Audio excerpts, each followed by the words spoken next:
Welcome back to Danny Rants. Today we have a special guest, like always. We always have special guests, but this guy here across from me, I believe is the next big thing in the Australian dance music scene. If you haven't heard of him, you're about to hear about him, but I have Restricted sitting across from me today. How are you, brother? Good, brother. How are you? Good. Thanks for coming down to Melbourne. Thanks. You've been here the last 2 weekends in a row. I know, yeah. I might as well move here at this point. Thanks for having me on. Appreciate you having me here. How was the gig yesterday? Really good. It was like hardstyle crowd, good crowd. Only problem was it was just super hot. Like any promoter, you get the things that are out of your control and just got to go with it. So, but it was good crowd. Just super fucking hot. Are we good to swear, by the way? Yeah, 100%. Yeah, Man. There's zero censorship on this cool. podcast. Easy. And then Dream State the week before.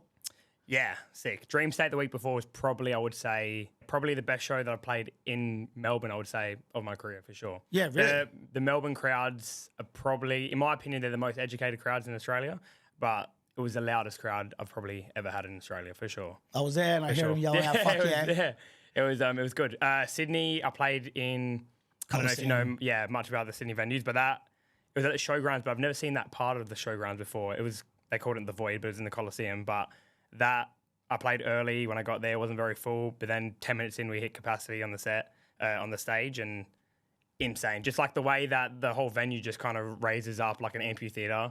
The sound was good at every point in the venue, and like you could see me playing or the DJ playing from any point in the venue, and like feel like just the experience as a whole just made it 10 times better. And I always often say this to my managers and my agents and stuff. It's like the way that the viewer or like the person, the raver sees you, the stage, the atmosphere, the sound, it all really contributes to the set as a whole, you know? So that's why, again, Dream State was unreal in Melbourne, tense, sound was loud, production looked good. Sydney, Coliseum, every point, it was outdoors, it was like, didn't rain, thank God, but sound was really good.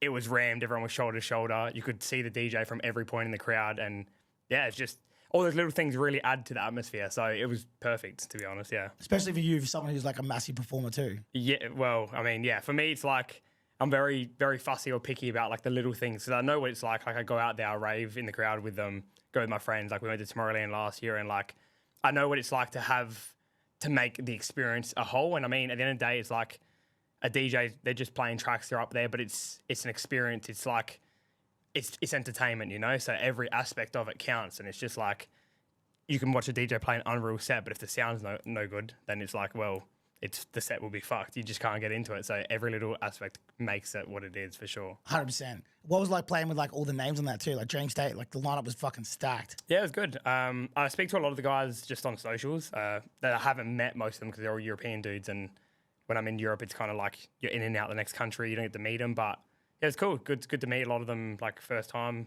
in person. But yeah, super nice guys. Like a lot of the guys that I hadn't met before, but then you meet them, they're like this big thing. But man, everyone's chilled. Everyone's super nice in this industry most of the time. And I guess like what you give is what you get back most of the time. And everyone loves Aussies, man. We're just so chilled and relaxed and just get along with everyone. So 100%. So let's go back a little bit before that, right? So you're an Adelaide boy. Adelaide, obviously, when you think of like giant dance artists, there's been a lot come from there.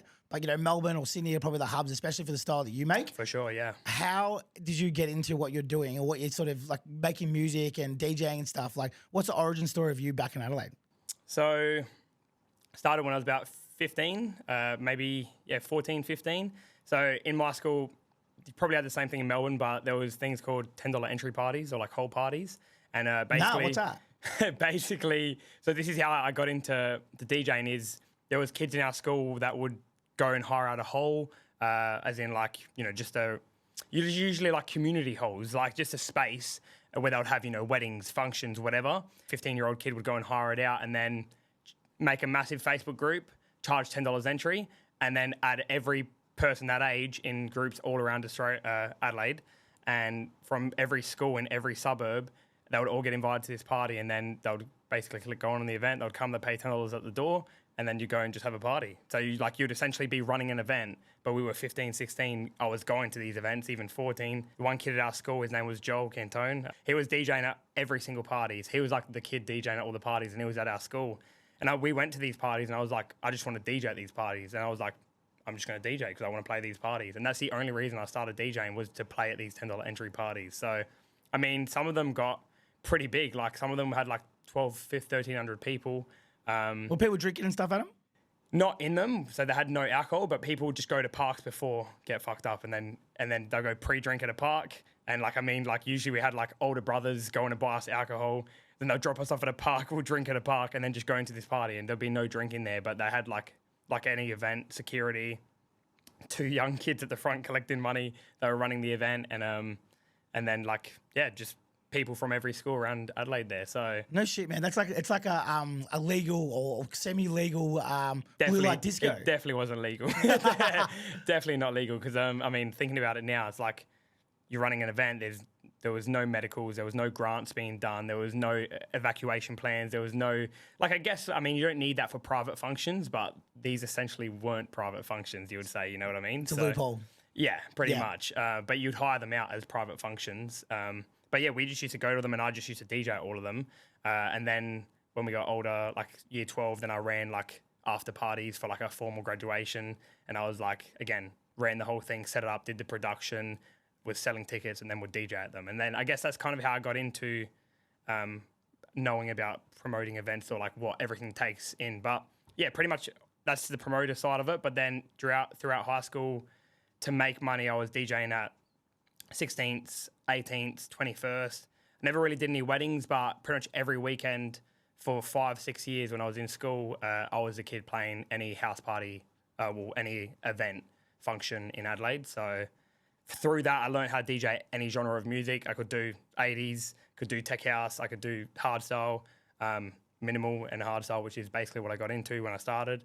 But yeah, that's really what made me be able to be a good DJ because I play any age, any genre. I probably have it on my USB. So, and were you doing like the whole party, sort of like multiple hours, or were you just doing was it like sets like it is now? So for 6 years, probably I would play a 21st or an 18th. I would play from about 6 p.m. till probably midnight or 1 a.m. So 7 hours. I'd go. I bought gear at a young age. I'd go set up my equipment, DJ for 6 hours, pack down my equipment, and then I had a residency at 2 clubs. One was Sorry Mum, which was EC's in Adelaide. That was only once a month. And then I had one at HQ and Red Square. And I would play there every Saturday for, usually the closing slot, 3 to 5 a.m.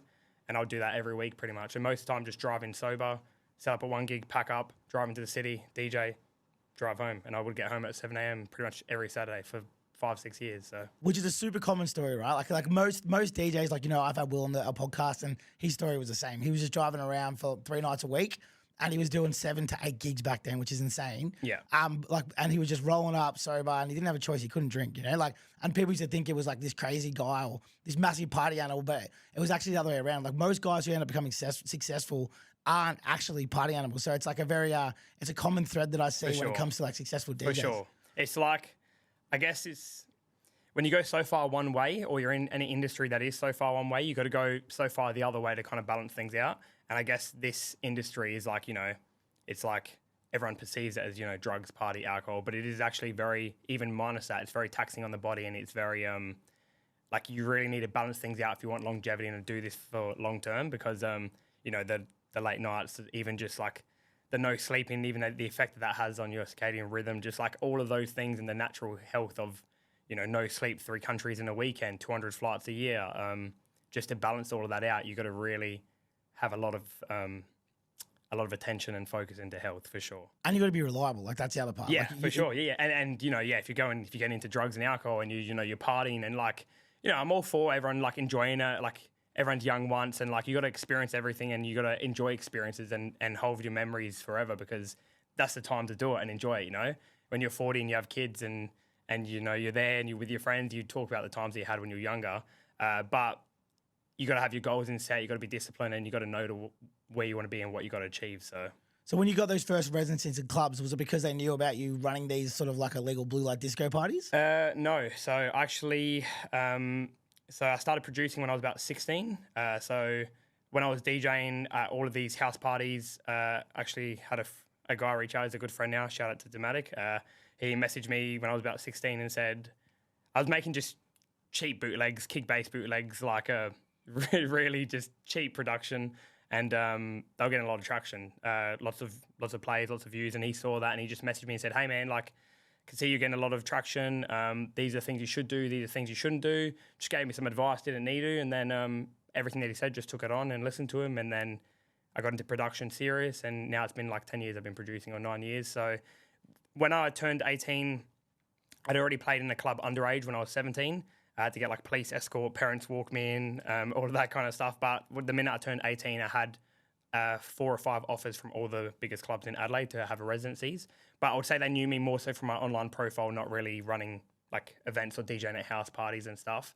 But I guess everything adds up, you know. So whether I played an event or I produced a song and, you know, or something on socials got views, like as a whole, it all equated to what it was, you know. So. And so that transition between like running those parties and doing 6 hours and playing everything from 80s to then going to these nightclubs and playing what you wanted to play, or like the style of music that you were done for. Because back then you weren't DJing under restricted either, were you? No, it was my real name, which is Reese Furios. Yeah. And I was like, I can't even fucking pronounce it with my lisp, let alone anyone else in Australia going to be able to pronounce it. It was actually, I'd been thinking about a new name for a long time, but I just couldn't work something out.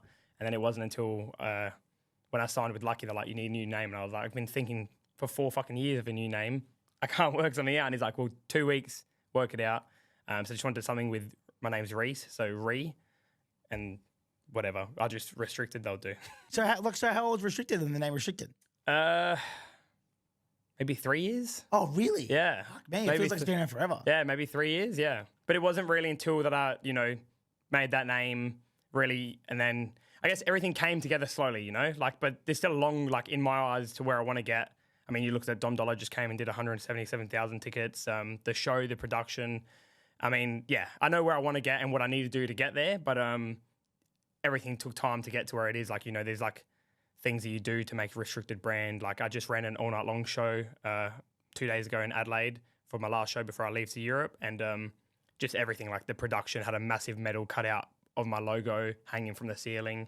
Just all those little bits and pieces that make the brand what the brand is, you know? So, and that all takes time to get there. And I want to get into that because that's sort of your thing, right? Like you're very good at branding. You're very good at like sort of getting your name out there very quickly. In that transition, when you went from Reese to Restricted, was it hard for the people that already knew who you were, that were kind of frothing on your bootlegs to the transition? Did you have to restart again, or? Not really, because it all kind of, it's weird. Every time that I've kind of made a transition, somehow it's always been at the right time. So like when I went from one name to the other, from Reese to Restricted, I had a song blow up and did really well, and it kind of just stapled that name in. It's funny because the song that blew up, I absolutely hate it. It was a radio track. I made it, it's called Big Jet Plane, and it was just like shitty TikTok remix of a song. Blew up. Look, it's still not a bad song. It's just a track that you listen to when you're driving in the car, or maybe if you smoke a joint. Like, it's just a really chill track, complete different dynamic to the stuff that I wanted to produce and that I like. And that marketing prowess that you have there, right? Like we'll touch on that now, but you know, you're probably the best, I would say. And even watching from those early days when you did Big Jet Plane, straight away you knew how to like market your music and get it out there. I've been in so many rooms like prior, which you probably wouldn't even know, where people were showing your stuff and being like, do more of this, what this guy does. It's so funny because I like go to, like, for example, Lil Texas is a good mate of mine. I would like look at his stuff and I'd be like, show Jess, who edits all my stuff, and she'll be like, I'd be like, that's a good idea, let's do that one. And he would like do the same, and we'd just like reference each other's ideas or almost copy them. And man, I say to young kids all the time, like, just go on TikTok, make a back burner account, and literally just scroll but only interact with stuff that's DJ related, and just save a bunch of ideas that you can replicate and just replicate them. And that's literally all I do. Like, I do make some pieces that are original, but I almost replicate ideas that are already done or just slightly tweak them to make them my own. So like everything that I'm doing isn't really super creative and super original. It's just doing it consistently enough. And then people go, oh, that's his thing, you know? But like the marketing prowess of it though, like before that, where obviously you come up with that idea to sort of even do that originally. And then you come up with Restricted. You talked about before how like specific you are with your lighting, your logos, like everything about you. Where do you think that come from? Was that the promoter point, or just watching others and saying, hey, look, I want to replicate this? Like, because that's the thing. Like when it comes to anybody, normally like, you know, managers help marketing. Yeah. But from the get-go, you've been very, very good at it. I think it's because I've had to do everything. Do you know what I mean? I've had to do a lot. Like pretty much to get to where I am most of the time, I used to make my own artworks. I used to edit my own TikToks. I know how to use Premiere Pro. I know how to use Photoshop. I know how to use FL Studio. Like I've had to learn every single aspect of the business. Because, I mean, when you're first starting out, you don't really have, I guess, the capital or the money to go and hire people. And even if you do, I was just a tight ass Greek. So and I guess like I was always just interested in learning. Like, 'cause I guess like the more knowledge you have, the more power. And if you're going to go hire someone to do something, I want to be able to tell them or instruct them how I want something done. And I guess if they're doing the job for you, one, you know how much time the job's going to take. Two, you know how hard the job is and what it requires. And three, if they come back to you and they say, give me feedback, you can tell them exactly what to change and fix. So I always want to learn every part of the job to be able to do it efficiently. What's their terms? Jack of all trades, master of none. Yeah, that was for me. Like when I started out again, even the music. Like I wanted to learn how to produce every genre of music. I was always a yes man. Like I would never say like no to learning an opportunity or being able to do something. And I guess that's why it kind of took me in a direction where I was being spread too far. And it wasn't only until that I kind of transitioned into this heavier, darker sound where I've kind of had to step up and say no a lot of times and really just use the knowledge that I have to hone in on one sound and one thing. But we can get into that after. That was a midlife crisis in Europe about 7 months ago. So yeah, it's interesting though, like because even that it resonates with me. You talking about that because I'm much the same. Like I can edit, I understand design enough, like everything. Like, and I guess most people when you do things, it's a startup, right? So regardless if you're a DJ, promoter, you've got an app. Like there's a startup culture at the beginning 100%. where you have to learn everything, and then you kind of allow people to come in, but they have to understand what you want them to do. And the only way to do that is by learning how to do it originally in the first place. Exactly, yeah. And it's just like to have that knowledge is just going to send you, again, much further than you would get if you didn't have that knowledge otherwise, It's like I often talk about like opportunity meets experience. It's like have the experience, then when the opportunity comes, you'll be able to just, grab it and go full force and take it further than you would if you didn't have that. So, and it's often like there's a lot of young DJs that come in and I see them, I mean, with social media, like, would you say now with the current state that we're in, it's harder to grow and be a bigger DJ than it was maybe 10 years ago or easier? I think it's more competitive. Like people ask me this question kind of regularly, to be honest, like off camera, but I'm always like, at the moment, it's easier in a way because you've got access to be able to blow up overnight. Yeah. But at the same time, you have to have the ability and the talent to be able to do that. And there's also a lot more people that also have that same opportunity. Whereas before you could go down those traditional ways where you get a good management, get a good agent, they sort of help you tailor what you do, and then they build you slowly, which is something that you also sort of did too, which I want to go into. Yeah. And they go down a traditional route. Whereas now we see a lot of people, kind of yourself included, but not really, but like guys like even Cyril, who just blew up overnight. Yeah, like these guys blow up overnight all the time. It could be from one song, one moment, one whatever. That was an opportunity 5 years ago even, Yeah. So it's all or nothing. I think that there's a lot more there that you can get from it. Like it's in anyone's game, but at the same time, it's in anyone's game. Yeah, like say anyone can blow up. And that's why I think going back to like opportunity meets experience, that's why it's like now I think it's definitely, I would say, again, it is more competitive, but it's definitely a better space if you have the experience because there are a lot of people that get the opportunity, they blow up overnight and they don't have the experience to match the opportunity. And usually it goes up and then comes back down. They can't back it up. And usually I guess more so just the mental effects of that is super hard for a lot of people just that doesn't really give someone longevity because it kind of like they get this massive high, they get so much attention, and then overnight it's just kind of it fizzles away as fast as it comes. And I guess I would just put them in a really shit place mentally rather than someone who has a real gradual build over a long term. It's a unique thing on that what you're saying because it's like it's true. Like you watch people blow up and you're like, well, they've probably got 6 months in them. Whereas like I would not use that term for you. And I think it's because of the way you've done things. But it's like there's people do blow up overnight and then they disappear just as quickly. So that's the other part. It's like the longevity of an artist is definitely not as long. Someone can go sell out like 3,000-4,000 person cap. Then the next year they're doing 300 person caps, which is like you never saw that before. And I think it's just opportunity meets experience. That's all it comes down to because it's like, and that for me, I would say in this day and age, it probably is easier if you have the experience. If you don't, it's going to be harder, more so just for that mental aspect of being able to cope with having it all and losing it just as fast. If you can cope with that and adapt to it and continue to keep learning and, and never have like an ego or think that you're bigger than you are, or even if you are really big in that moment, if you can just accept that, things will go and just overthink of long-term growth over the next 10 years and you can cop that and then keep learning, then you'll do fine, So, but I would say it's easier now, I would say, but at the same time, it's not. So it depends on where you're at with your experience and opportunity, right? And like before I go back to like the whole Adelaide thing, I kind of want to find out who inspired you and stuff. But one thing I would say too is that this real kind of weird ecosystem for younger people, right? Like where they talk about like cringe, like that's like this big term. Yeah. So everyone's like, I'm not going to do that. That's cringe. But That's cringe. And it's Australian like, culture. yeah, but then at the same time, everybody who blows up on social media has to go through this cringe part. Like that's something that didn't happen before. Like if I went back to older DJs and was like, hey, you got to post dumb videos, but it's going to like blow you up and you're going to be on another stratosphere, I think they'd do it. Whereas now a lot of kids, it's like, that's a challenge. Like even to get people to promote a gig's a challenge, you know? Like they're like, oh, nah, I can't. I'm like, you got 500 followers, dude. Like who cares? It's like, oh, it's my reputation. It's like, dude, really? Like, It's the one thing. I mean, that's been around forever. So one thing that I don't like about Australia is like tall poppy syndrome. In Australia, we put someone on a pedestal, right? It's like tall poppy syndrome is everyone in school will never really back you when you start something. For example, when I started to be a DJ, you know, I had kids like who'd just rip me. I got two older brothers. I'm the youngest, so I was used to copying shit my whole life. But like the minute I bought decks, they're like, oh, you're a fucking this. You think you're a fucking DJ. Ripping me, that shit, this. And I guess it's just like, it's very common in Australian culture for when someone starts out, they're just going to cop it. And that's just the way it is. And even now it's it's moving over to the social media like aspect where someone tries to get in front of a camera to do something, it's cringe, you're going to cop it, you know? And it's always been there. But I feel like that's the one thing I don't like about Australian culture is people try and start things. Your friend tries to start a business or whatever. No one will support each other. And like, I guess I knew that, understood that. So I'm just like, whatever. I don't really care what people think. I'm just going to do my thing because I enjoy it. But it's like, then when they do it and then when they go overseas, when the DJ goes overseas, becomes really big, then comes back, Aussies are like, here's an Aussie, here's one of us, you know, open arms. They're very big and they're very willing to take you.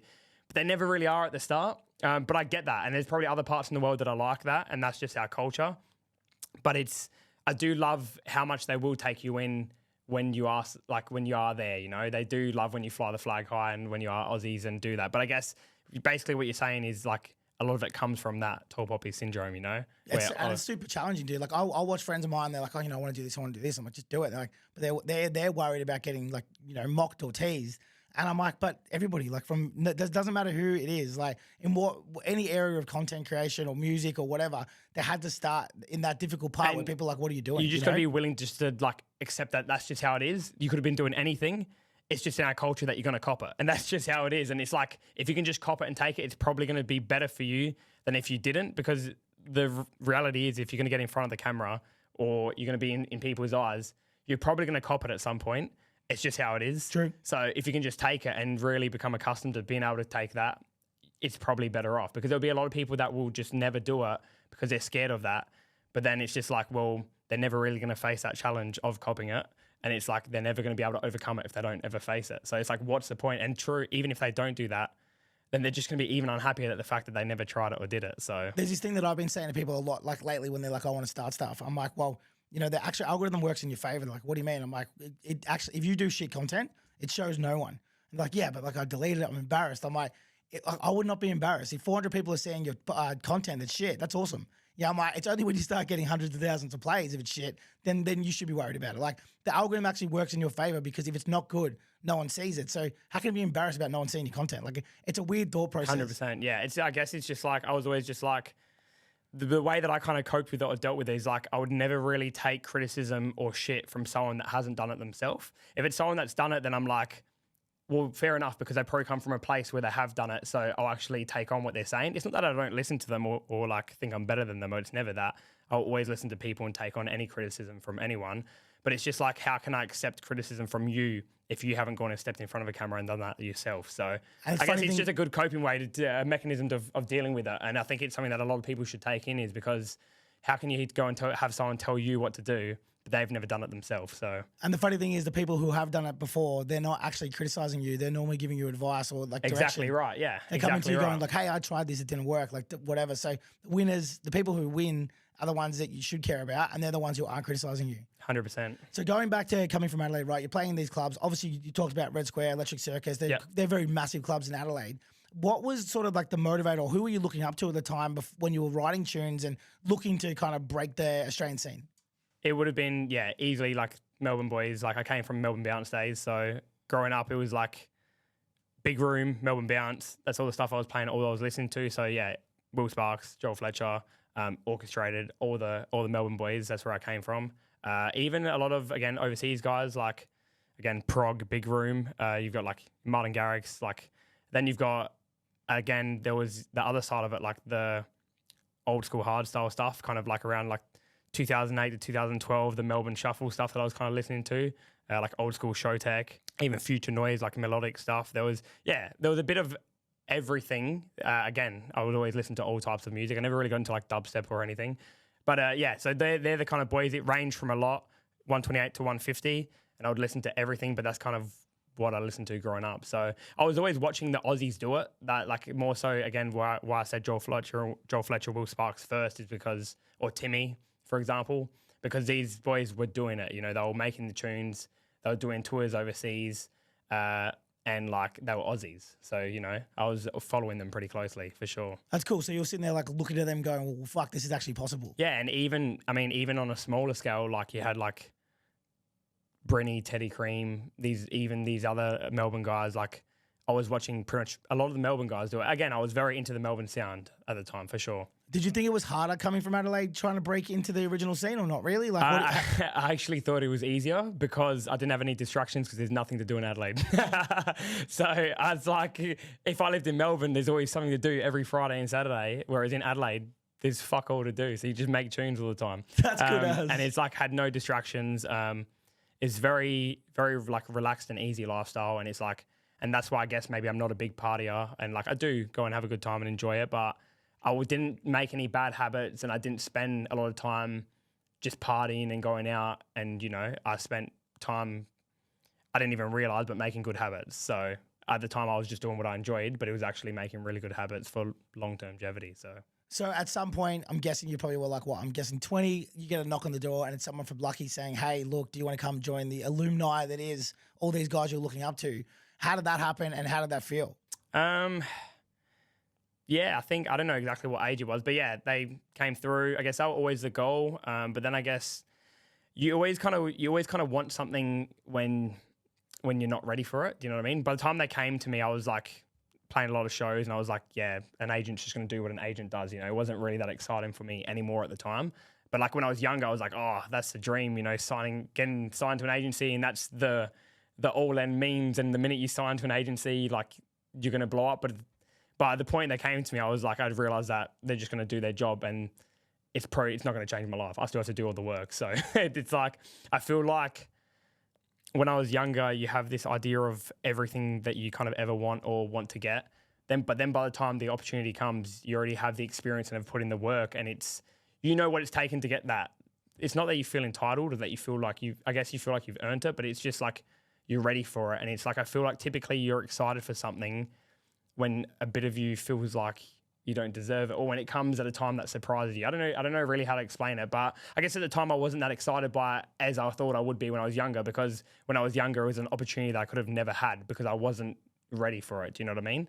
But when they did come, I would say ready for it for sure. And that's a good point, right? Because like a lot of people, you talk to younger DJs, and one of the things they'll say to me is like, if I can get with Lucky, or if I can get with Proxy, if I can get with these brands, they're like, I'm going to blow up. But the thing is, there is no shortcut. For and sure, I say this all the time, like just because you go to an agency, if you're not doing all the work, which is your branding, your marketing, playing good shows, entertaining, making good music, then they've got nothing to book. So it's definitely not like a guarantee in the slightest. And you kind of just explain that backwards, really. But you don't just sign to an agency and they blow you up. Like that doesn't happen. You blow up and an agency helps you facilitate the next 100%. step. Yeah, and I guess by that point, I'd kind of known that because I'd come from experience of just working with people. And yeah, look, it was still a good opportunity and I was still doing my thing, but I guess I wasn't as excited as, you know, like the young kid's dream of being in that position. But it's interesting, like I guess a lot of the things that you think of when I was 16 as to where I am now, you kind of view them in a different light as you do now from when you were 16. But I mean, when you were 16, it's like, I guess a part of it is exciting because it's a dream and you almost think, it's not that you don't think it's achievable, but it's so far out of reach that you're like, wow, you know, if I had that, that would change my life, you know? And I do wish I had a bit of that mentality a little bit now, because I'm always searching for the next best thing, which is, it's great. It means I'll get really far and it means I'll continue working and put in the work. I guess the trade-off though is sometimes you never really enjoy it when you do have it. Do you know what I mean? So Totally get that, man. That's my life too. And it's like, look, I don't hate it. I know it's going to take me where I need to go, but sometimes I just really wish I could just go, yeah, you know, that's cool that I did that. So yeah, happens to me all the time. Like I literally sold a business recently for like $500,000 and I didn't even celebrate. I didn't even go out for dinner or anything. And I'm like, and then afterwards someone's like, dude, that's insane. I'm like, Oh, is it? Like after it's like you move these forwards and these steps, and these things that used to be goals or used to be like pie in the sky stuff starts to become normality. But I think that that's the reason you can endeavor and you get better and better and better, right? For sure, yeah, for sure. You're always looking for that next high. Yeah, and I guess like the focus moving forward over the next 10 years is doing that, hitting all my markers, but also focusing on balance. Within, I want to smash the fuck out of the next 10 years, hit all my goals, but I want to do it in a way where I guess I'm super balanced and I'm celebrating those small wins as well. So how I'll get there, how I'll do that is just, training better habits and like focusing on ice baths, implementing as much training as I can possible, even meditating because I'm fucking non-stop 24/7. Just trying ways to balance things so that everything's kind of neutral, I guess. So, but yeah, it's just, the more you do, the more you have to train better habits and the harder it gets to sustain things, I guess, right? Yeah, but, for sure. But I'm super young, I'm ready, and I'm like, let's fucking have it now. I'm ready to go. So, and that's the thing is you are super young. Like you're 24, right? Yeah, just turned 25. So, which is fucking insane when we get to the end part of what you're doing right now and what's about to happen. But like that to me blows my mind. You're also managed by the Staffords, which I believe is called Jacked Management. Yep. So how did that all kind of transpire? So I started playing shows with Timmy when I was younger. Again, through Dematic, his time with Stafford as well. He played shows with Timmy. It's funny, like you said, Adelaide's not very big, but we did have a lot of talent coming out of Adelaide for producers or artists, like when I was growing up as well anyways. Probably not as much anymore, but I feel like it's the place where it's like it's so similar to Melbourne, but it's not as busy. So we have the same music culture, but a lot of people just spend a lot of time in their bedroom and become really good producers. But Dematic, he introduced me to the Stafford brothers. Then I started playing shows with Timmy, and then essentially I just then signed with them because they managed Timmy, and then I was with them. So it was that simple, really. So what was the point that you started to go from, living in Adelaide and this thing looked like a faraway dream to actually getting to a point where like I'm making momentum here, like this could be possible? It kind of all happened over the course of however long it's been, like 8 years, I think. Gradually, I would have one song that gets 1 million streams. I would have one TikTok at 1 million views. I would have, and then every week, like I guess during COVID was the biggest turnaround because when COVID happened, at one point I was making like 3 TikToks and a song every single week. So I would like produce the next like Monday would come. I'd produce a bootlegger and edit, mainly remixes because I knew remixes were a way to bring in new listeners to my music, even if they don't like or listen to my style of music. So I would find a song, a TikTok sound or a song, remix it, make a TikTok with the song, and then release the song at the end of the week. It would blow up. And then I'd release it pretty much the next day. And then I just followed that pretty much structure and did that every single week for pretty much most of COVID. And I guess that was the biggest turnaround because during that time, I was editing, even making YouTube videos with my friend, like Nelk Boy style drinking culture music video, YouTube videos. And I was editing a whole 30, 40-minute YouTube video, which was taking me 50 hours to edit. So I learned how to edit videos. I was making TikToks. I was making my artworks for my songs every week when I was releasing them. I learned how to use Photoshop.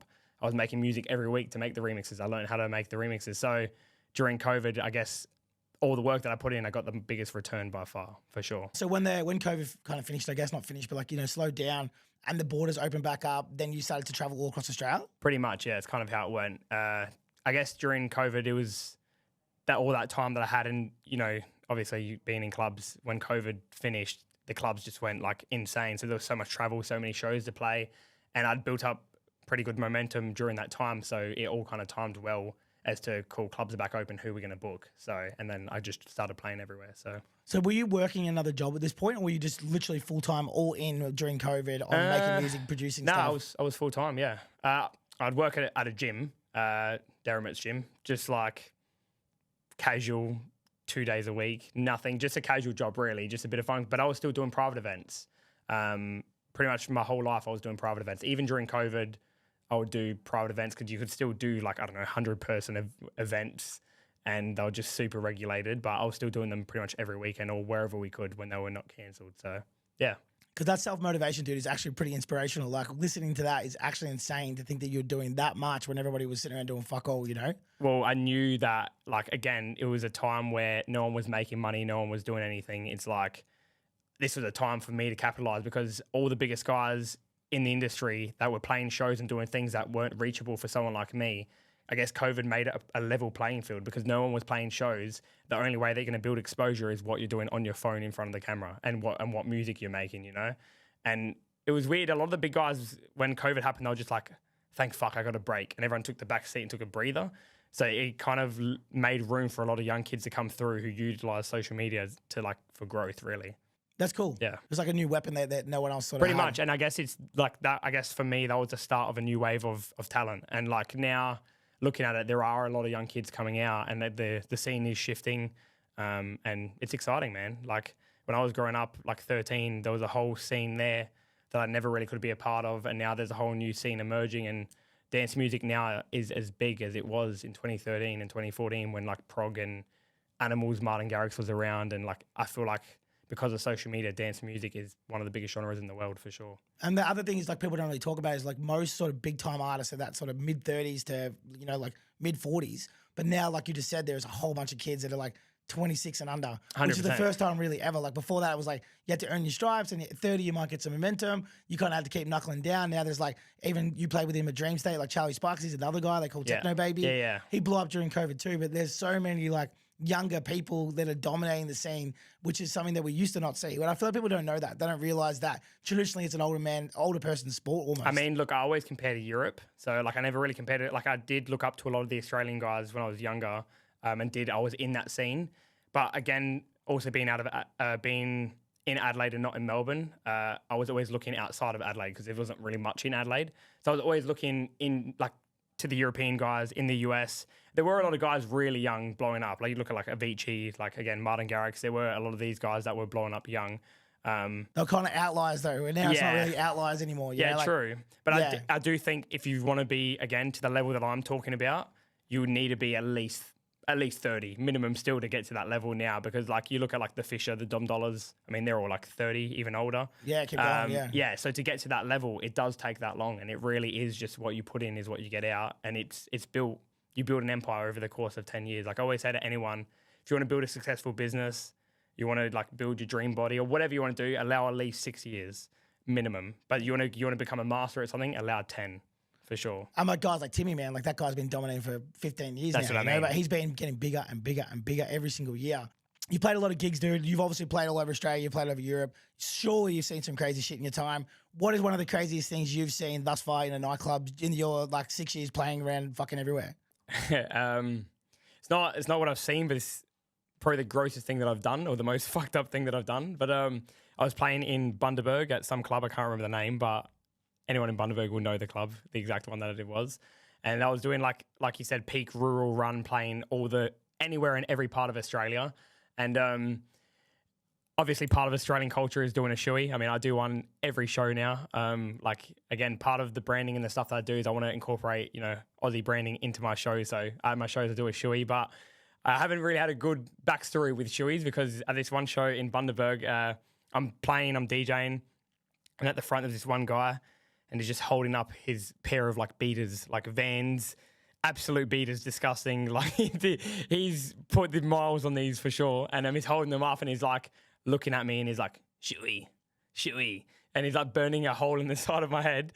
And I was like, while I'm DJing, I could just feel him just literally looking at me in the corner of my eye. And I'm doing the, you know, the ones where you're not trying to look at him, you know, you pretend you're looking for a track so you don't look up and look at him. And it's like half an hour, 40 minutes has gone, and he's just consistent, you know? That's just there, just shoey. It's like the seagull from Nemo. Yeah, and I'm like, all right, bring me the shoe just so you could fuck off. I was like, I'll do it, bring me the shoe.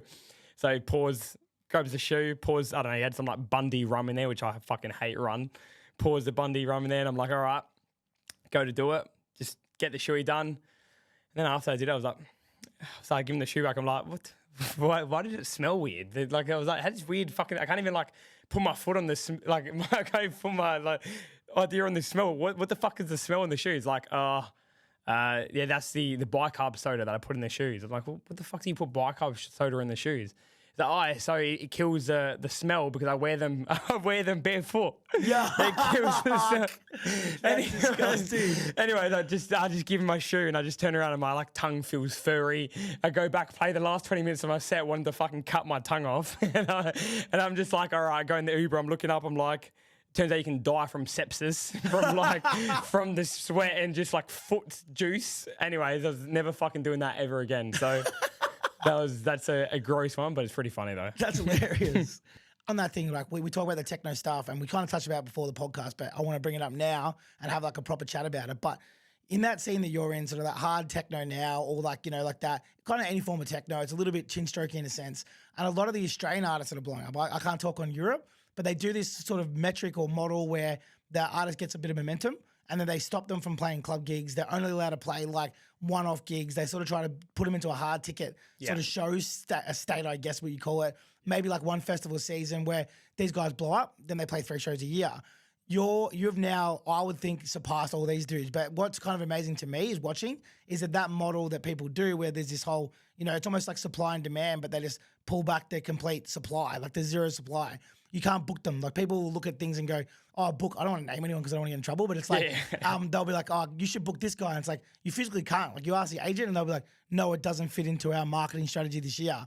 You did the opposite. So you were like, you kind of saturated Australia and you were playing everything from Tamworth to Bathurst to fucking Sydney, Adelaide. What was the thought process with that? Like, because you kind of like, in a sense, like you're an anti-hero when it comes to the traditional, what makes a big techno artist. Like you completely gone against the river, completely gone against the grain. And I would argue now, I think it's fair to say that you're probably bigger than anybody else in that scene now in Australia. And you're about to become, I think, my words, but the biggest export that Australia's seen since the guys you talked about earlier.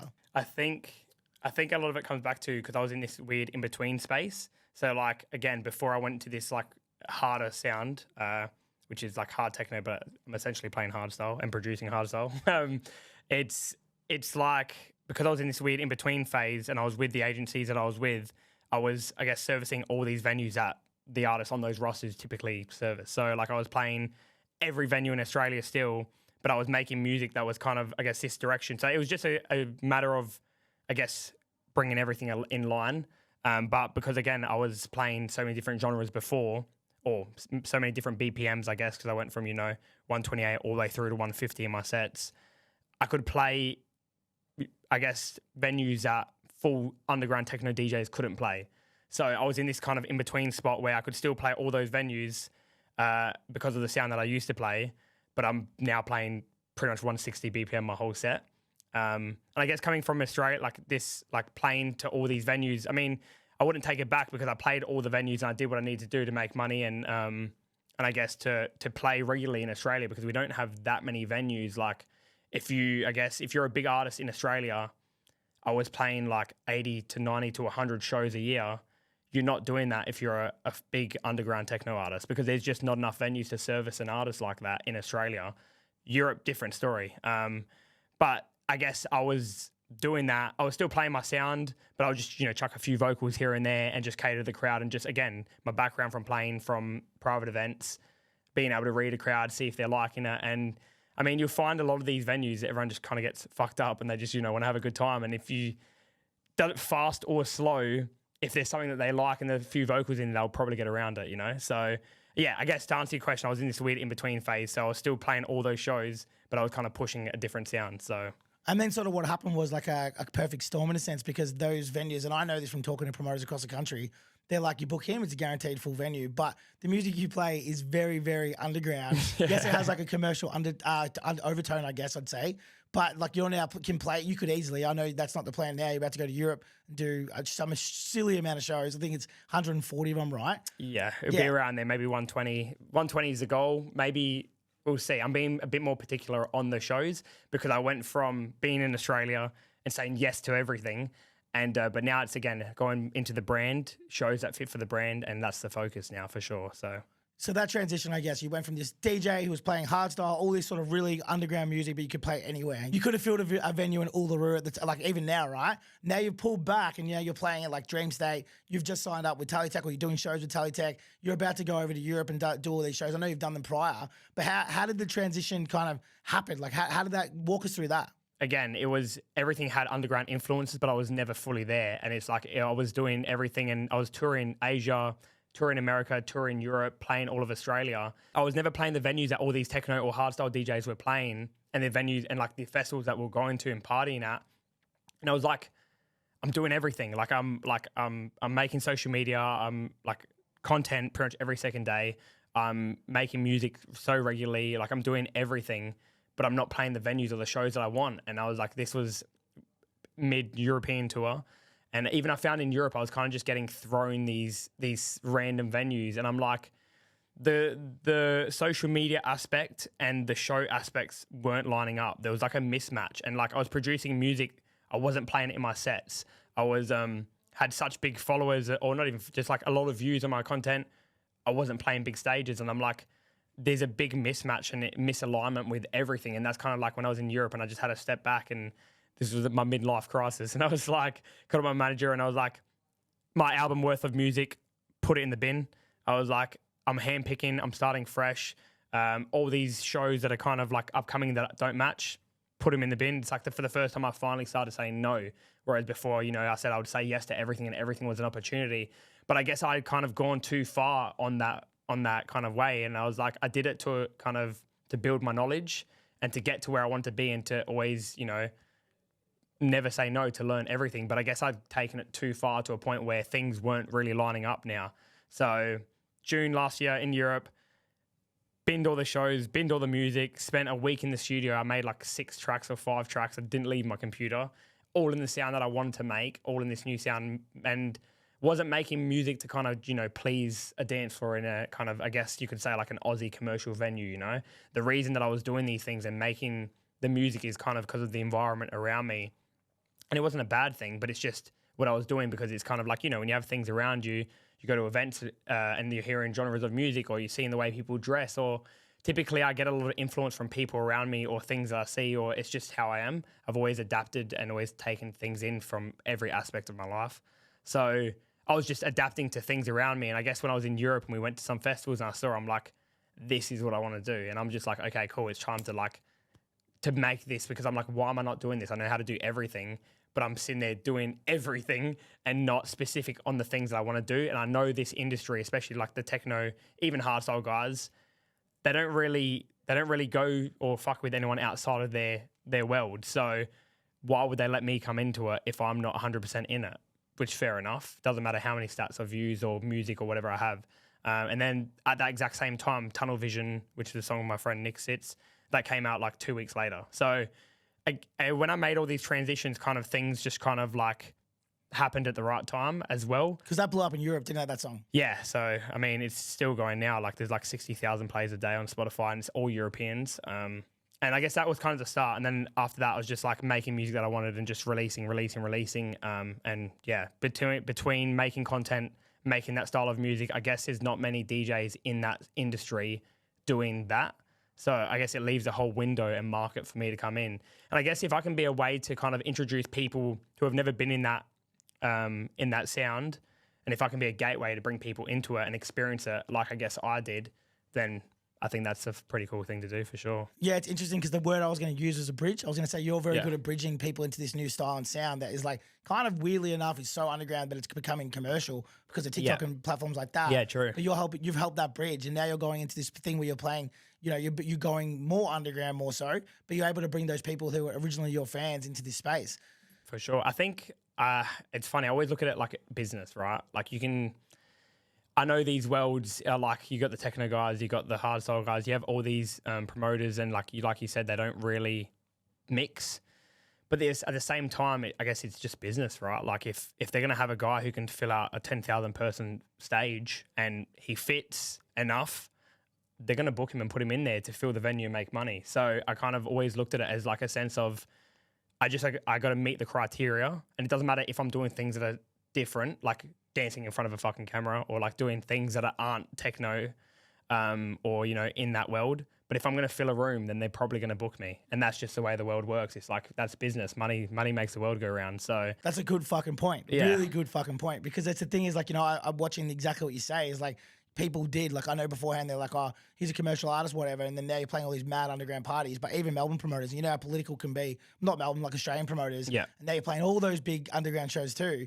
It's like that. Well, you're right. It's like money makes the world go around. And the thing about what you did is that you bridged it, and now you have these giant audiences. And it's maybe something you don't know, but in the promoter culture or community, everyone's saying the only person currently with pull is you. So it's like if you book you, you're guaranteed a crowd. Yeah. And at the moment, that's something that is very, very hard because the Australian scene's kind of fucking hurting, minus you. And I think you're in an outlier situation, whereas like, you know, all eyes on you because everyone's like, what's this guy about to do? Yeah, there's some really cool techno guys like Skin on Skin, Stum. Yeah, man. Australia has, and like, I never want to take away from those guys because we have some really fucking cool artists from here. Yeah. I'm just doing a different thing. You're completely doing it differently, and it's so fucking cool to watch. And I look at those guys and I think they're way cooler than me, to be honest, but I'm just doing a different thing, and I'd never want to take away from what they're doing. So, man, what I love about your story too is like there's no one journey, like, and that's why I kind of wanted to go and break that in. Like, you know, people look at it and go, we have to do this because this person did this, or we have to do this because this artist did it this way, whereas you've just gone in and just done your own thing unapologetically, and then you've got to exactly where you wanted to be, you know? Like, so going to that thing, the Teletech thing, like we're in Melbourne right now, or I think probably in Australia, I think they do it in Sydney too, it sells out in 1 second. Like they're here like I think 6 times a year. It's fucking humongous. You're going to Europe, you're playing it. All the artists on there from BLK to I Hate Models, you know, like the list goes down like 9 times 9. Some of the biggest artists in the world. You're now a part of that alumni. Like, how did that happen, and how did it feel when that sort of transpired? Yeah, so I guess going back to that June period where I was like, this is what I want to do. This is a sound that I want to push. And then we're like, okay, well, what's the goal? Where do I want to be? And I was like, Teletech, Verknipt, you know, all of these venues, I guess, still the big stages, Tomorrowland, EDC, all these big stages, but rather be on the stages, like, for example, Teletech stages. So I guess Teletech was the kind of, it was a goal for sure to hit it. Didn't know it'd be this fast though, to lock in that many shows with them this year. But yeah, like I was like, do my thing and they'll come around. Like, I guess how it's always been is, you know, it's business. You bring people in, people want to book you, and that's just, again, how the world goes around. You just got to do your thing, work hard, be consistent. It wasn't until I got my girlfriend working for me that we've been posting a TikTok every single day. So the minute I went into, okay, we're doing just this harder sound, just techno, or like hard techno and hard style, even raw style influences, we're just going into this, we got to double down, because I'm like, I really want people to know that I'm not doing what I used to do and I'm doing just this now. So use all my skills and all my assets to make sure that instead of people seeing me 50 times, they're going to see me 100 times on their page, you know, like really double down and just show them like, and there was like very like small ways that I kind of introduced into it slowly almost. So it wasn't just like a hard bang. They looked at Restricted the next day and this whole complete different fucking thing, complete different music. It was like a kind of like, I did it in ways where, you know, remix something with a vocal that kind of would apply to both worlds, but then make it in a sound that's really hard. For example, like Smells Like Teen Spirit, universal track, can apply to anyone. Anyone can listen to it no matter what scene you're in. But then I made it like hard techno influence, hard style influence. And again, that was a bridge between two worlds and a way to put me into that world without forgetting about the original place that I came from. So, do you talk about the bridge again? Another thing you're doing in Adelaide currently is you're running a festival over there, and it really is bridging the sounds, and you're educating the people from Adelaide in what you're into. Run us through that, like how that sort of started and what made you decide to do that. Because again, it's very much against the grain of traditionally what is Adelaide. So again, like I said, I used to run the after party for school and go to these $10 entry parties. So I learned about what a promoter is pretty early on. And then there wasn't any venues to play at or anything cool. Like, I guess like, because I wasn't really getting booked for these big festivals in Australia, again, because my sound didn't match. So all the big festivals that I wanted to play at, I was never getting booked for them. So I was like, if I want to play, especially in Adelaide, because there's not even much there, and even if there is stuff that were just completely out of my world, like, for example, let's just say, like, there's heaps of events that are kind of, you know, like Laneway, for example, or just so many festivals that were just complete different genres to what I was doing, but they were 10,000, 15,000 people stages. And I was like, all right, well, if I want to play events, just like anything I've ever done, I got to do it myself. I got to make my own event to play it, because there's no events that are the right production, the right aesthetic, the right locations, So I was like, cool, let's do that. So I just started down a random street, did a street party, nightmare. Had councils coming with DB ratings and council on my back. When I've always wanted to learn about something, I just do it, and that's how I learn everything, the ins and outs. Like I always say to people, like, you have so many kids in uni, like studying to be a nurse, for example, or whatever it is that they're studying, but they never really teach, like, if you want to learn everything that it is to be a nurse, typically go and work and be a nurse. And you're going to learn the ins and outs, and you're going to learn things that they don't teach you in uni, and a lot of practice-based stuff.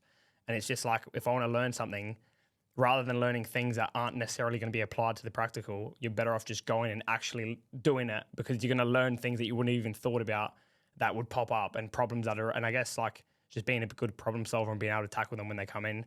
And it's just character building, you know, dealing with you know what it's like being a promoter, 200 calls on the day, dealing with 50 people that you got to manage. And like, as the events get bigger, you know, 100 people, 1,000 people, it's character building. It's another skill that you can have and apply to something else. So I think it also too is like a good one when you're learning is accepting failure, because like you're gonna fail. So if 100%, if you're okay with failing, then you know you're not as scared about giving shit a go, and then you kind of learn as you learn on the tools sort of thing. I guess like, I mean, you always think about like failure and stuff, but if it made me happy, or it was like the idea of building a project or building something is so fulfilling to me that I'd never really think about, oh, what if I fail? I just think about, oh, this is going to be so fucking fun to do. Like I get to build this whole event and like everything that goes into it. I get to design the stage, and I get to, you know, like all of that. I'm just like, for me, that's just way more like stimulating and exciting than thinking about, oh, what if no one comes, you know? Full tunnel vision. Yeah.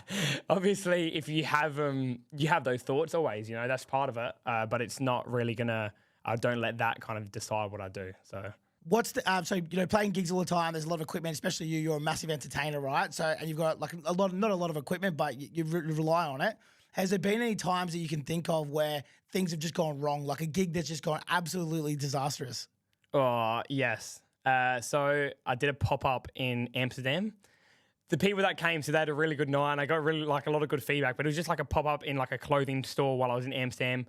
I'm very spontaneous and do things last minute, and I know that anything can be done just with the right amount of work, but you're just going to have to slave to do it. And I was like, in Amsterdam, I'm like, fuck it, I want to do a pop-up. We're there, we had 2 nights there, put up a thing on my story. It's very small, got like maybe like 200, 300 people, not even, maybe 150 people inquire. Pop-up, doing it tomorrow, let's do it. And I did it at a shop. And production company, one of the guys had like a car crash on the day. So no production came, and the shop was full of light. I was trying to make it techno aesthetic. So I was like, and with no blinds for anything, full of glass. So I had to go like nightmare. Called like 50 people on the day. Didn't know anyone in Amsterdam. Most of them didn't even speak English. They were like and they wouldn't even give me the time of day because it was like it was a public holiday as well. So extra rates, public holiday rates. No one would drive that far. First of all, the first location cancelled on me, so I had to go to the shop secondly. And then that's when the guy with the guy had a car crash, couldn't bring the production. He was all good, thank God. Finally got production in there, draped the walls, had everything ready, LED bars wouldn't link up, they were DMX controlled. Then party starts, the amp blew. So the amp blew and there was no sound and there was people lining up at the front. It took them 2 hours to bring me a new amp or new speakers because, again, public holiday, no drivers. The guy had already left. Everyone was clocked off. So I had like 50 people lining up sitting there. This clothing shop, that was already a nightmare of a day. I played the set and I was like to Jess, I'm never fucking doing that ever again. ever again. Yeah, that was a night. That was probably one of the worst days I've ever had in my life. Like everything God hated me that day for sure. And no doubt everyone that went there probably had zero idea that you were going through that hell. Yeah, well, like, I mean, it's a bit of a different culture in Europe. They appreciate just the music a lot more in the sense of like, I could have been playing anywhere and they would have just liked what I was playing. So they were all super nice and happy to wait. And like if that was in Oz, I would have copped it for sure. There'd be TikToks flat out about I would have copped it. But everyone there still came, partied, had a good time. And like, it was still fun for them. For me, I was like, I'm done. Fuck this day. I don't even want to play it. I'm done. I want this thing to be over. And I guess that's like it's the balancing and juggling the being a promoter and running your own events and actually DJing. Like on Friday night when I had my all night long show, I ran the whole show and then played 5 hours.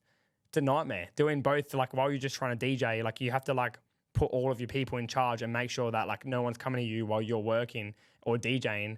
And it does really affect the flow of like focusing on the music, putting extra effort into that and really putting on the best performance because you have all the stresses of being a promoter and dealing with that. But yeah, look, that it was definitely character building, that's for sure. Good learning curve. It was, yeah. But that was probably the biggest nightmare I've ever had. Everything that could have gone wrong went wrong in a row. And yeah, it was a nightmare for sure. You're traveling around the world. You have been traveling around Australia for the last couple of years. You talk about this balance a lot. You know, you talk about bridging and all this sort of stuff. You're very big on your health and fitness journey, right? How do you keep in a good health and good mind state when you are doing so much, from running festivals to making music to traveling around the world to supporting some of the biggest artists in the world? Like, what do you do to keep yourself grounded and fit and healthy? Grounded. I come from a big Greek family, so they definitely keep me grounded. They do it for you. No matter how big I get, they'll always give me shit, and I love them for that. I guess fit and healthy, always training. And then I've been lately going to ice baths every day. I typically try and eat pretty well. Yeah, just like stuff is lifestyle-based stuff for me, stuff that I can implement that I'll do forever, you know? Like I don't go train in the gym to look good. Like that's a bonus, but I go and train in the gym because it gives me a breather from the 50,000 phone calls I get in a day and, you know, the 40 hours I spend a week staring at my screen and the overall, you know, just makes your mind stronger, you feel better.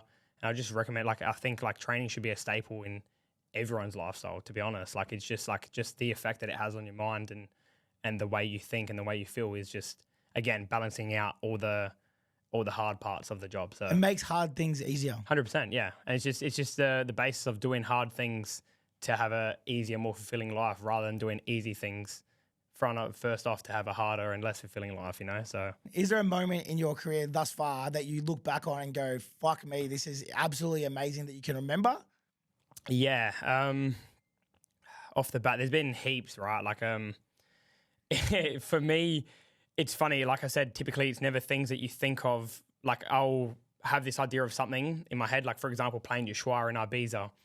I had this idea of like, yes, I got booked for Ushuaia. That place is unbelievable. I've been there, partied, it's sick. Probably the number one club in Ibiza, in my opinion. Well, High is number one, but that place is way too shoulder to shoulder to even breathe in there. Going there and like playing there, I was like, yes, I had this idea of like what it's going to be like, and it's like a massive milestone in my head. And then I get there and play, and it's raining. The sound's so quiet. Everyone's in ponchos. It was miserable, and I'm just like, I guess like experiences that are always the best are the ones that you never expect, because when you like build an expectation in your mind of like how it's going to be, like Ushuaia, like I did in my mind, I was like, yes, big stage, you know, how I've seen it, and then you get there and it was just a massive disappointment just because of, you know, external factors. The ones that you never expect, and you come off and you're like, holy fuck, that was insane. Like, again, like Sydney, Dream State, I get there was a couple hundred people there, or like it wasn't very busy. The minute I got on, the place was overflowing, you know, and I went in there with an expectation. It was looking to rain. It wasn't that busy. And I went in there with an expectation, and then I got off and I'm like, holy fuck, that was insane. So there's been so many moments over time where I've, you know, played a random side stage in Germany, or, you know, I played Boots House, which was a bucket list venue for me. And even that, for example, I played Boots House. I played there twice now. I played the main room, and I played the side stage room. And the first time I ever played there, I mean, when I thought of Boots House playing, it's pronounced Boots House actually, because when I was in Germany, I was telling the guy at the hotel room, I was like, yeah, I'm playing at Boots House, and I was like, what? I said, yeah, Boots House. It's a club in Cologne, really big club. He's like, I don't know. I showed him. He goes, Boots House. I know Boots House. and I was like, is that what I just fucking said? Yeah, so I played in Boots House the first time, and I was in the side room, and for me, that wasn't how I pictured it. I always wanted to play the main room. Then I did play the main room later, but that side room was actually a better experience for me, because I got in there with a side room. I wasn't expecting much, and that was so loud. It was shoulder to shoulder. It was so intimate. It was unreal. And like the second time I went, still, I mean, Boots House is one of the best clubs in the world. The crowd was insane. But the only thing for me is I was supporting Will that night. And I was stressing the whole time about not burning Will before I played, because, like, again, when you're a warm-up DJ for a headliner act, even if you are a headliner act with them, I'm always cautious about that etiquette of, like, I'm playing before them and I don't want to try and burn them before, you know, they get on. And a lot of people are here to see them. Again, this is just DJ terminology, and it's like you would understand. It's just like DJ etiquette, yeah. DJ etiquette. And I guess I've been brought up with the way that I've been brought up, and the guys I've played before, I've always took that seriously. I was a resident DJ playing at clubs for my whole life growing up, and like DJ etiquette was a big thing for me when I was growing up. So Quickest way not to get booked. well, yeah, pretty much, yeah. It. Pretty much. And it's just part of the culture. And yeah, so for me, that show main stage was unreal, but I was just stressing the whole time about so many tracks that I wanted to play that I didn't want to play or couldn't play. And if I did play a heavy track, I'm like, oh, you know, I don't want to fuck him off, you know? So yeah, but I guess, look, the ones that are the best are the when I don't expect them. No expectations. You're staring down the barrel right now at one of the craziest runs that I've ever seen personally. You're basically going to Europe to October. You're not coming back, right? What does the future look like for Restricted in Europe, but not just Europe, in Australia when you do come back? When I come back, I want to do a big run of shows, and I want the shows to be very branded and in the venues that I've always wanted to play. I just did my first show for my label called Revive, which is like music, merch, events. That's essentially what it's going to be, a hub for all of that. And we played in an old Adelaide jail. It's a jail in Adelaide. Super cool aesthetic, really high jail walls. We had like the second stage in like the cells really long, a bit like the Melbourne jail. And I had like, yeah, a massive cutout of my logo hanging from the ceiling, really industrial looking production, chasing lights. So using the depth of the venue. So you have that real chasing effect that's also often in techno events and like very aesthetics. European, yeah. Yeah. And that's what I want to bring here. So like going to Europe, we're moving to Amsterdam in 2 days. The main reason I wanted to go to Amsterdam is one, it's central, but two, it's the hub for events. Like I want to go to these events, see the setups they're doing, what production they're using, obviously play them as well. But even when I'm not playing, just go there and just analyze them and learn, because a lot of that I want to bring back to Australia. Like, I mean, you look at like, for example, like Unreal Germany or Verknipt, or like, man, they have like production that a bit like Asia do it as well, where they have production transforming in the fucking air. And they'll have like one with like 5 hoops, and the hoops go into each other. They're moving and they make a whole centerpiece shape. And it's like, I guess they have more talent for production companies over in Europe. I would probably say not more talent, but they're definitely more accustomed to this kind of stuff because they more resource too. Yeah, there's more resources, more events, there's more people, there's more money. So they have better sources, like resources to do that there. But I do think that it can be done in Australia, but it's going to take time to come for sure. And then my goal is to bring that to Australia, because Australia's home for me. Favorite place in the world. I would, when I'm like said and done, this is where I'm having kids. This is like home. But I do think there's a lot that we don't have here in this scene or in this space for sure. I think you've got a long way to go before you settle down, my friend. So we're going to have to wrap up there, unfortunately, because we've just hit time. But what I want to say, dude, is thank you so much for basically paving a new way and like bitch being undoubtedly you, refusing to accept what some people do. Like you continue to break boundaries and keep going through these different ways and getting to these new goals that might seem unfounded to you and even other people in the industry. So thank you for doing that, because you're going to be that guy that you looked up to, those artists that people now that are 15, 16 making music are going to look up to. But I think you're going to make a massive impact. I've said it here, I'll say it here right now. Restricted will be the biggest name in dance music in the next 2 years, if not the year. But that's me calling, like I've not said that yet, so that's one of the biggest things I've called, but that's my prediction. But thank you for spending some time with me, man, on a Sunday with no aircon in this fucking super hot I run office. hot as well. I'm a sweaty cunt. So I appreciate sitting down with me, man, before you fuck off for like 6 months or however long it is. So thanks for coming down, dude. Thanks for having me on, brother. I appreciate it. Legend.